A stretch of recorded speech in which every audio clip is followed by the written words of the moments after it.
All right, to approach this question, you need to know what the formula is for circumference of a circle. Circumference equals pi times diameter. Or you can also use the formula circumference equals 2 pi times the radius. You can pick whichever one you wish. In this problem here, though, we're given the radius, so let's use this formula right here.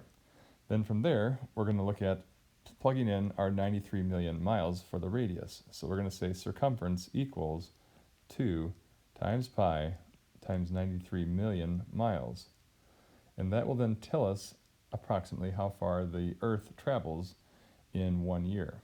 Next, the next question asks for what about 1 month? Well, if we take this circumference that we just got here and bring it down here, then we want to figure out what 1 month is. Well, 1 month is 1/12 of a year, so we'll take 1/12 times that answer you got from part 1. And then for part 3, it says, how fast is the Earth traveling in its orbit? Calculate your answer in miles per hour. So now the first thing you're going to have to do then is take your answer from part 1 and write that number of miles you got in part 1. And that's how far the Earth travels in 1 year. Okay? Then you're going to take that distance and we're going to try to figure out how to convert this miles per year into miles per hour. So you have to do some converting. So we have to first of all think about, well, 1 year is how many days? Well, we'll use 365 days for 1 year, like that.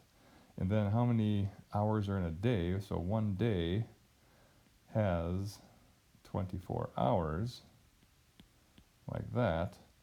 And then you'll now have everything canceling the way it should, so that then your years cross out, your days cross out, and now you have an answer where it is just miles per hour.